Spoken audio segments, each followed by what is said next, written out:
listo, profe. Bueno, perfecto. Estamos iniciando entonces. Decía que básicamente de lo que íbamos a hablar nuevamente es sobre un concepto bien significativo que es el de metodología de desarrollos. Esto es de qué manera nosotros vamos a llevar adelante las diferentes actividades que van a ser necesarios desde el inicio del proceso de desarrollo hasta el final de este proceso de desarrollo, que no es otra cosa que el mantenimiento. Bueno, ahora, em, cómo se irán llevando adelante esas diferentes actividades es lo que me va a indicar el tipo de metodología que nosotros estemos seleccionando. Pero entonces habíamos intentado establecer un concepto de metodología de desarrollo y en principio decíamos que podíamos sostener que es ese framework o IDE o IDE que utilicemos como para llevar adelante nuestro desarrollo, pues me permite, como dice ahí el texto, estructurar, planear y controlar el proceso de desarrollo. Pero quizás ese concepto, y por eso ayer probablemente haya prestado a confusión, es que cuando hablo de framework o hablo de un IDE, ¿a qué lo voy a estar relacionando?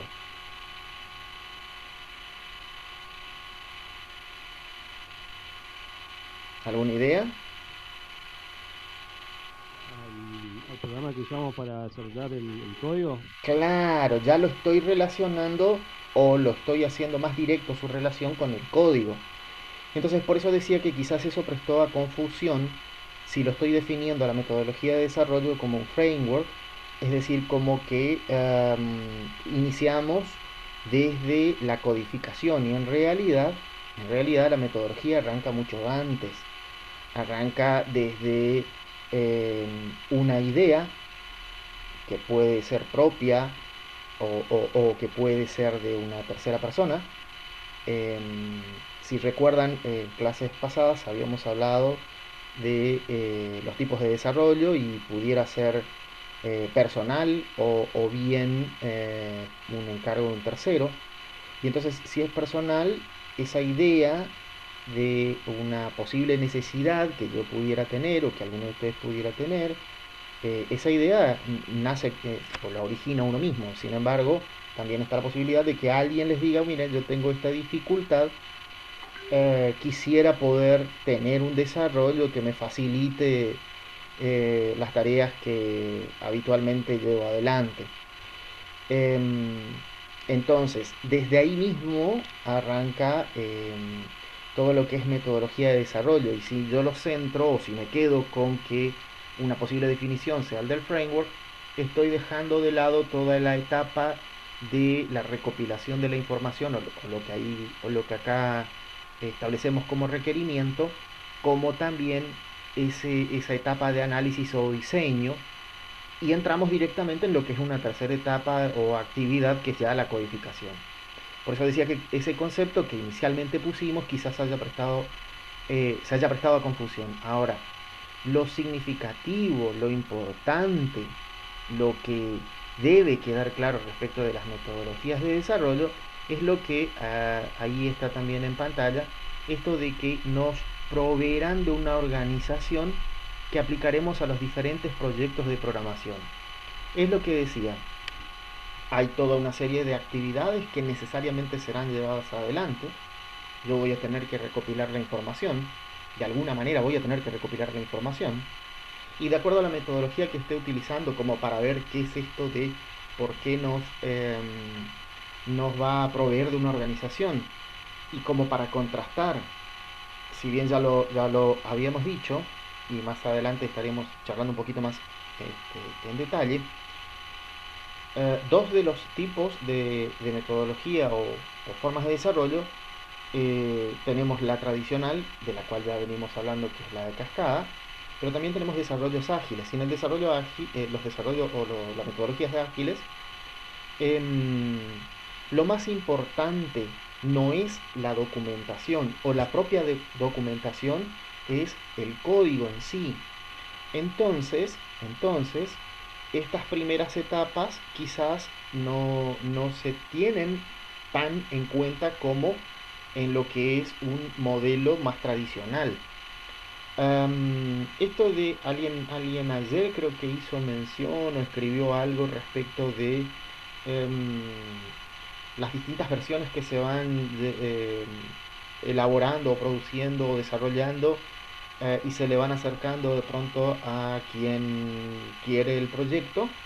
Entonces, en este caso, con una primera versión, digamos, del software que se intenta desarrollar y se le otorga a ese usuario cliente puede decir, bueno, acá en verdad este proceso no es como yo lo quería, y se van haciendo las correcciones, y entonces en una segunda versión esas correcciones o esas inquietudes que surgieron a partir de la primera ya no están, y aparecerán otros problemas que se irán corrigiendo. Entonces, en ese tipo de metodología, estoy hablando de las metodologías ágiles, lo más importante no es la documentación, como sí vamos a ver ahora, en una metodología un poquito más tradicional o pesada. Decía, no es tan importante aquí en las metodologías ágiles la documentación, sino el código en sí. Pero bueno, eso es adelantándome un poquito. Decía entonces que lo significativo en realidad cuando hablamos de metodología de desarrollo es tener presente no tanto qué quiere decir o cuál es su concepto, sino que nos van a proveer de una organización que vamos a aplicar a los diferentes proyectos de programación que desarrollemos o que encaremos. Que cuando se habla de metodologías, también, ayer decíamos, hay toda una serie de conceptos que van a aparecer, además de la metodología propiamente dicha, la idea de tarea, de procedimientos, de técnicas, de herramientas, y algo que ayer no sé si quedó claro, pero que fue una pregunta mía, eh, teniendo presente que todavía no habíamos hablado de esto, y entonces yo preguntaba si el producto es solamente el software o digamos, ya el desarrollo final, esto que yo al final le entrego al usuario o al cliente y que él lo utilizará. Está bien que ahí no concluye nuestra actividad, porque también el mantenimiento forma parte, o el ajustarlo a las necesidades que puedan surgir, o a las nuevas necesidades que puedan surgir del cliente o del usuario. Pero decía ayer si el producto refiere tan solo a ese software final. Y la verdad es que producto es el resultado de cada una de las etapas que ahí están en pantalla. Es un resultado de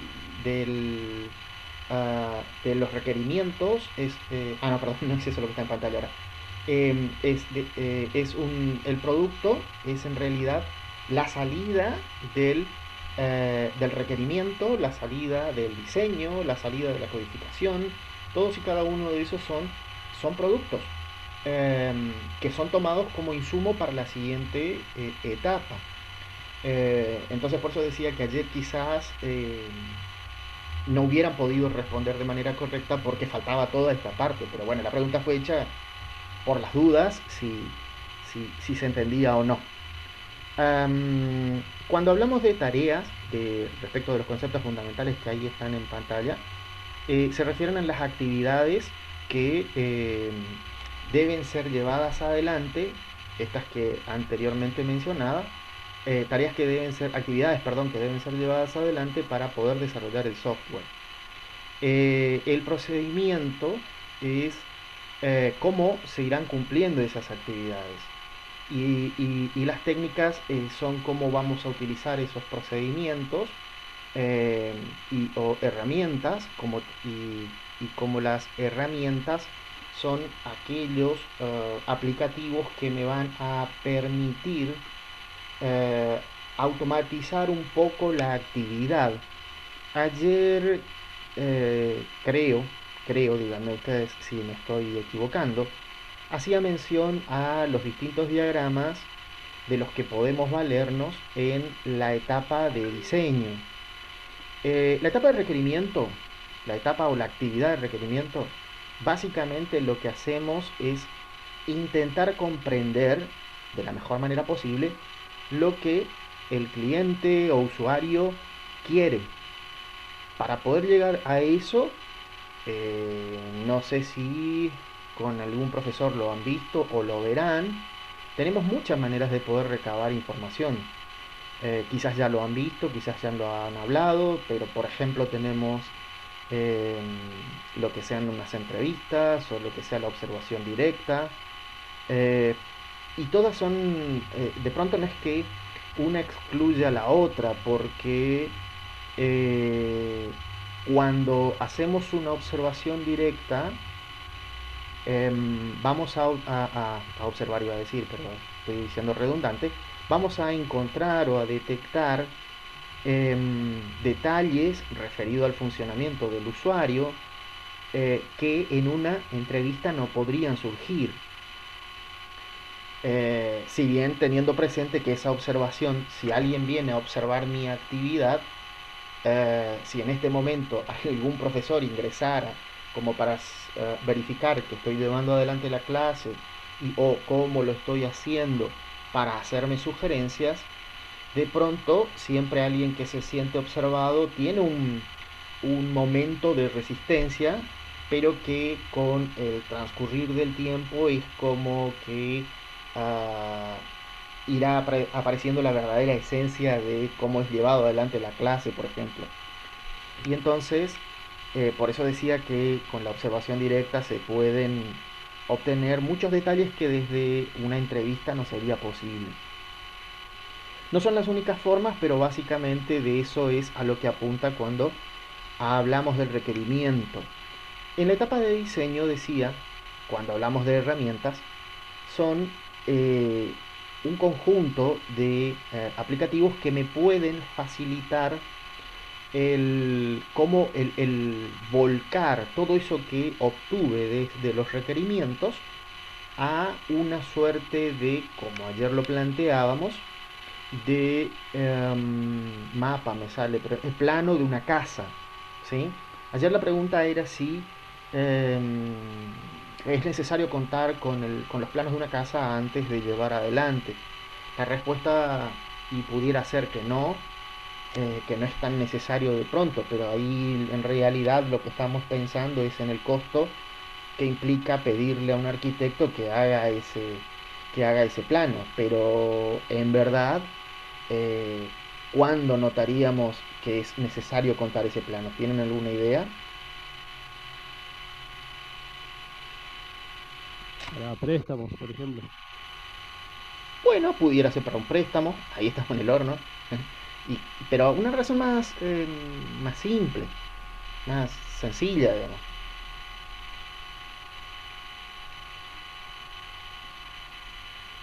¿Puedes repetir la pregunta, profe? Lo que decía es, eh, la etapa de diseño, perdón, la etapa de diseño, nosotros contamos con aplicativos que nos van a permitir realizar, automatizar un poco esta etapa. Es decir, nos van a permitir eh, hacer este diseño, estoy siendo redundante, de una manera más fácil, en lugar de tener que graficarlo en una hoja, por ejemplo. Lo que decía entonces, para tratar de entender qué me permite o a qué llego cuando hablo de estos aplicativos que me permiten automatizar esta etapa de diseño, lo estoy tratando de asociar con el plano de una casa. Lo que yo ayer preguntaba era si es necesario contar con el plano de una casa. Ahora bien, seguramente hoy diría no, pero por una cuestión de costo. Entonces, ¿en algún momento yo voy a notar la ausencia de ese plano? Y si, Sí, profe. y en cuál pudiera ser, por ejemplo. Y por ejemplo, si tenés en el futuro tenés alguna falla de conductos o de electricidad, por ejemplo, ¿cómo vas a Correcto, saber dónde está si no está correcto. mapeado, digamos? Claro, claro, exactamente. Supongamos que tenemos un problema, no sé, de agua, de luz, lo que sea, cualquiera, como decías, estabas hablando. Eh, ¿Por dónde pasan los caños? ¿Por dónde? Es decir, al no estar seguro y bueno, iremos a romper en algún lugar que yo creo que es. Y si no es ahí, bueno, y vamos un poquito más para allá y vamos destapando y... ¿Se entiende? Entonces, si contáramos con un plano y nos encontramos en una situación de problema, diríamos, ajá, a ver, el plano acá, listo, y vas y rompes ahí.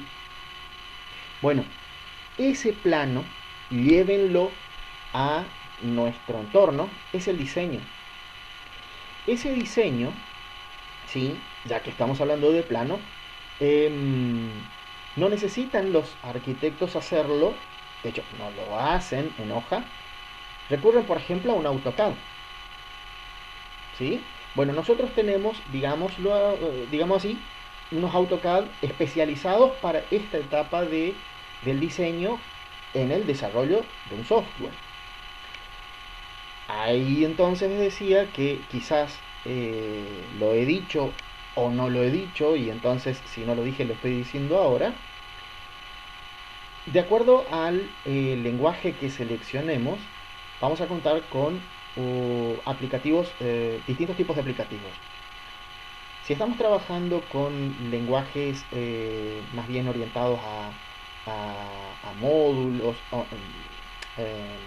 a procedimientos, nuestros aplicativos más apropiados irían a los que son los diagramas de flujo de datos. Los diagramas de flujos de datos son parecidos a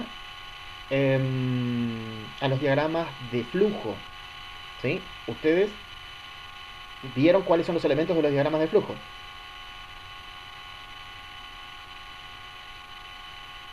No, no lo vimos. ¿No los vieron? Bueno, a ver, un segundo. Sí, profe, las flechas y eso, o sea, Claro, claro, claro, claro, exactamente, claro. los cuadritos. O sea, los procesos. Exactamente. Bueno, en la grabación seguramente se verá que yo estoy recorriendo unas carpetas. Quiero ver si encuentro una imagen y pueda cambiar la imagen como para mostrarles de qué estoy hablando cuando digo diagramas de flujo de datos. En eso estoy ahora. Eh, pero básicamente de lo que trata es una serie de gráficos como los que pudieron haber visto o usado al confeccionar los diagramas de flujo, pero para intentar representar todo el sistema.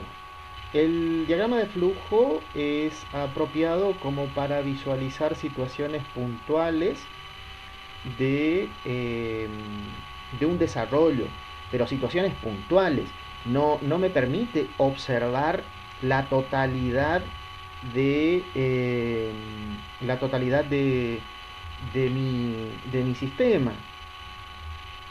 A ver, acá voy a mostrarles una imagen y voy a cambiar la pantalla que estoy presentando. Decía, los DFD lo que me permiten es observar desde arriba como una suerte de plano, y representarlo allí, digo, la totalidad del sistema, es decir, cómo funciona el sistema o cómo quiero que funcione el sistema.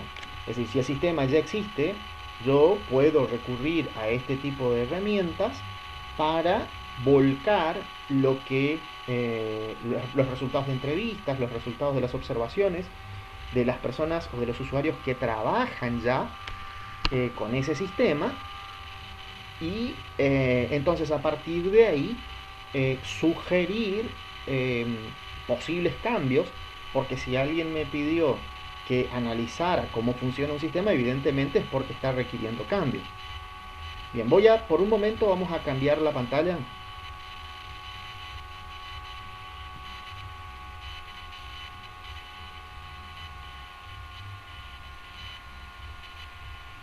Es una imagen acá. Bien, ¿se cambió la pantalla? Sí, profe. Bien, Sí, sí. vamos a hacerlo un poquito más amplio y díganme qué es lo que ven.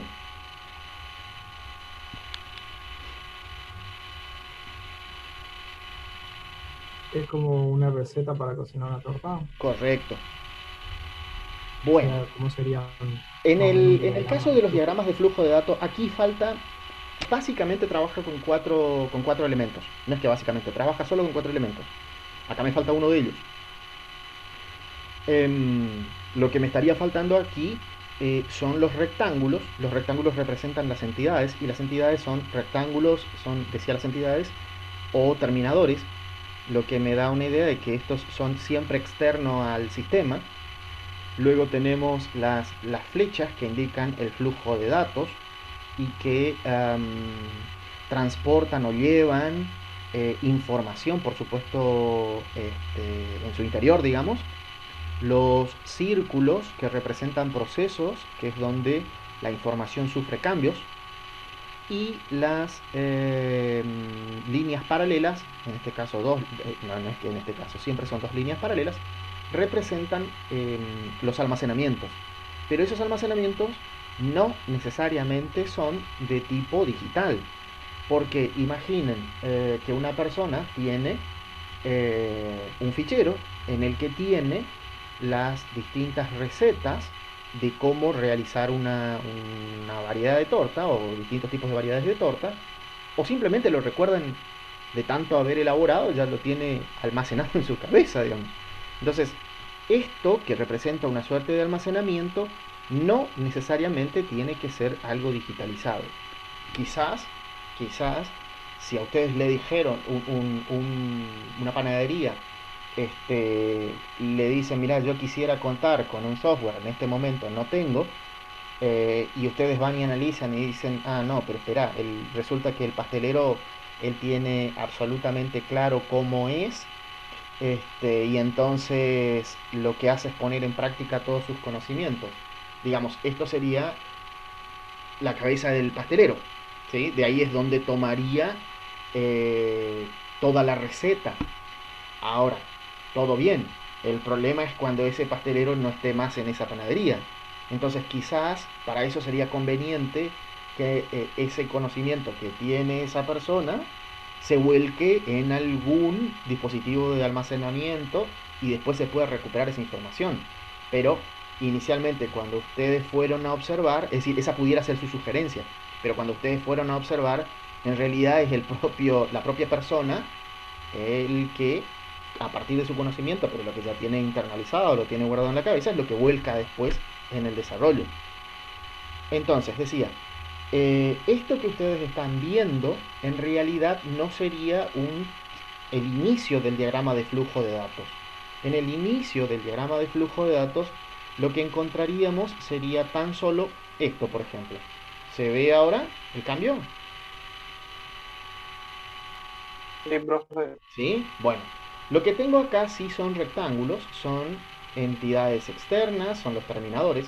Esto es, ¿qué sucede cuando una persona va a un hotel a intentar reservar una habitación? Entonces, va el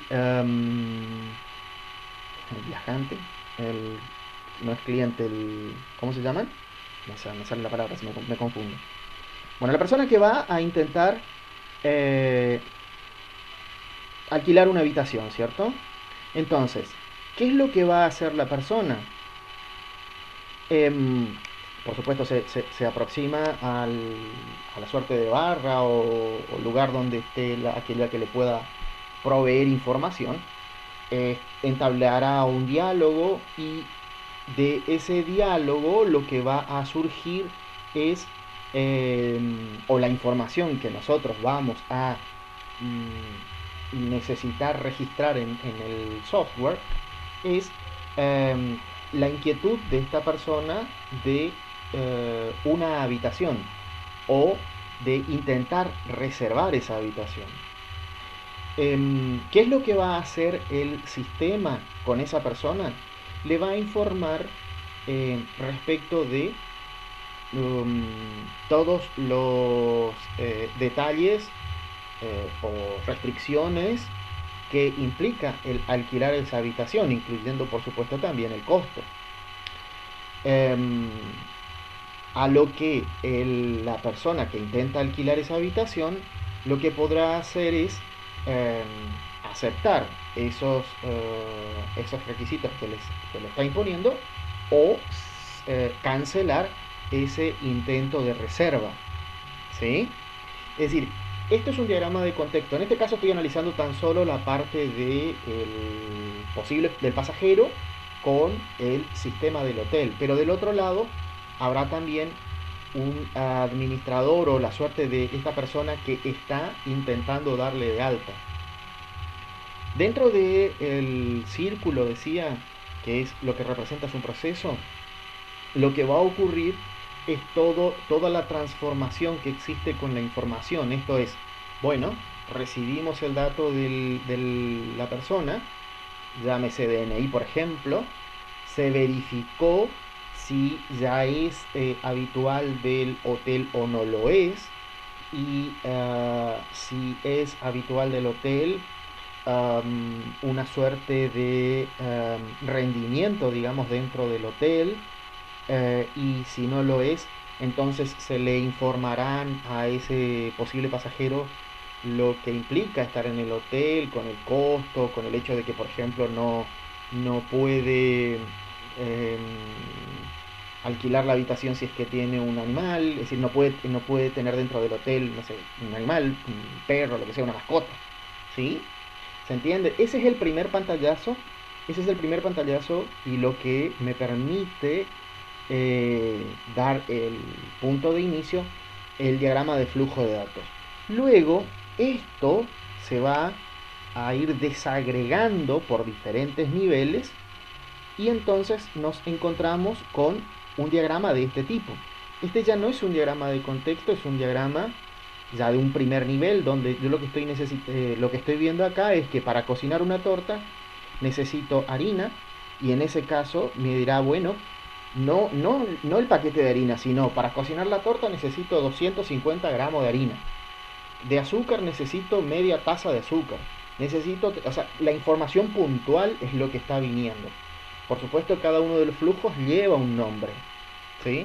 Y como se ve acá, hay una flecha en ambos sentidos, es decir, se recupera la receta para seguir paso por paso cómo se va a elaborar, pero después volverá allí con alguna posible modificación. Estos son los diagramas de flujo de datos. Esta es una de las herramientas con la que nosotros contamos como para automatizar, como decía hoy, o hacer un poco más llevadero toda la etapa de diseño. 7 de la tarde. Bueno, vamos a volver a la pantalla que teníamos antes.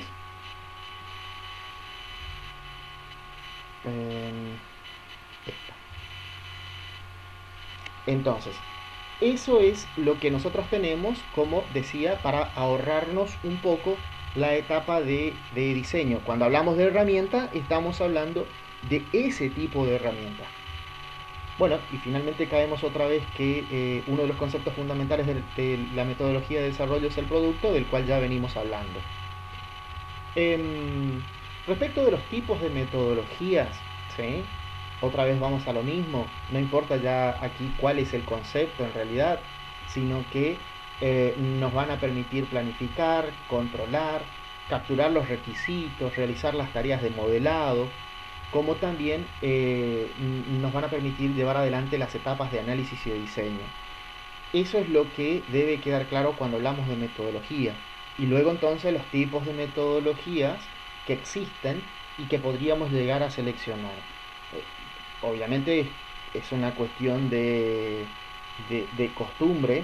Si alguien dice, no, yo mira, me resulta más cómodo o considero que trabajo mejor si voy adelantándole a la otra persona o al usuario o al cliente, le voy adelantando desarrollos y en base a eso vamos puliendo hasta llegar a un desarrollo final.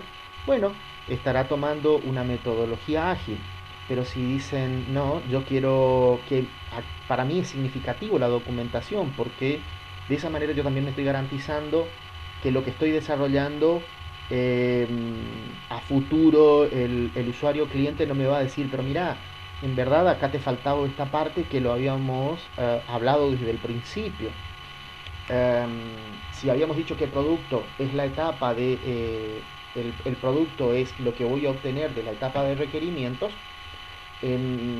ese producto será una documentación debidamente firmada tanto por el usuario cliente y nosotros, digamos. Entonces, si luego alguien me dice, pero acá te faltó esta parte, vamos a la documentación. Decimos, no, mira, en la documentación que nosotros habíamos firmado al concluir la etapa de requerimiento, decía que el sistema debía hacer esto, esto, esto, esto, y el sistema hace eso. Lo que vos me estás reclamando. Por eso digo, luego cada uno dirá o verá cuál de estas metodologías le resulta más apropiado, y sin darse cuenta es lo que va a estar llevando adelante, ¿sí? Dentro de las actividades que hacen a las metodologías o ciclo de vida del desarrollo de un software, es lo que venimos hablando hasta aquí. El análisis, el diseño, ahí se borró una de las etapas evidentemente, que es la codificación. Bueno, está como producción, ahí no sé si hubo un error o yo escribí mal. La producción sería algo así como la codificación. Nos estaría faltando allí lo que es la prueba y finalmente el mantenimiento. Estas actividades, repito, son realizadas de diferentes maneras de acuerdo al modelo con que estemos trabajando. Por eso decía hoy que al principio no importa definir lo que es una metodología en principio, sí saber que son aquellas o nos van a indicar las actividades, el modo o la manera en que vamos a ir llevando adelante las actividades. A modo de ejemplo, aquí tienen dos imágenes que representan a dos modelos diferentes. ¿Se alcanza a ver? Si no, esto... A ver... Puede hacerlo tú, porque no se alcanza a ver, la verdad. A ver. Buenas tardes, recién me conecto, recién llego a Mercedes. ¿Cómo te va? No hay problema. Dame un segundo, a ver si me deja avanzar porque esto estaba... No lo quiero... porque esto es similar de pronto a Publisher, perdón, a PowerPoint. Estaba configurado como una presentación. Esto es parte de una clase, lo estoy usando como para que charlemos, pero es parte de una clase que ya lo van a ver. Lo van a ver en la plataforma, digo. Pero no me deja avanzar. No, en ese sentido es menos práctico que... Ah, no, acá no. Estoy hablando... Le quedan 3 minutos de clase. Sí, ya lo sé, por eso me estoy tratando. ¿Y el slide de Google no le resulta? Nah, Ahora, no se le- ¿se ve un poco mejor? ¿O no? ¿Se ven las imágenes o no? Sí, se ve un poquito No, borroso, nítido, pero se ve. HD, 4K, pero se ve. Sí, se ve, profe, pero Bueno. borroso más, pero se ve. Bueno, no importa, me adelanto yo entonces, como nos estamos quedando con poco tiempo. Esta imagen que ahora estoy rodeando, es lo que se conoce como modelo en B, y es una mejora de esta otra imagen. Lo voy a tratar de hacer un poco más grande, y vamos a achicar esto. Vamos a hacer así. Lo voy a hacer más chico, lo ubico aquí arriba, y esto lo vamos a hacer un poco más grande. Este es el modelo de cascada, ¿sí?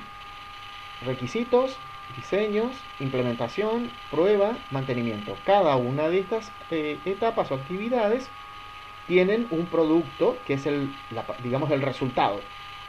Ese producto, como había dicho antes, lo que se hace es rubricar debidamente, y en algún caso, si no hay esa rúbrica por parte de tanto el usuario cliente como del diseñador, no se continúa a la siguiente etapa. Una vez hecho eso, vamos al diseño, también tiene un producto, vamos a la implementación, pruebas y mantenimiento. La dificultad o el principal problema que tiene este modelo es que las pruebas lo tenemos o las realizamos sobre el software casi al final de nuestro desarrollo. Repito, la idea es, yo puedo tomar una metodología y se supone que si tomo esa metodología es con la que yo me siento más cómodo o más a gusto, pero entonces después las actividades las voy a llevar adelante, o haré yo mis modificaciones, porque por ahí alguien podría decir, bueno, pero entonces trataré de que la prueba esté un poco más adelante, pero ya no estamos hablando del modelo de cascada, ¿sí? Ya es otro modelo. Bueno, lo vamos a hacer más chico a este y vamos a contrastar con el otro modelo, que es el modelo en B. Decía que este modelo es una suerte de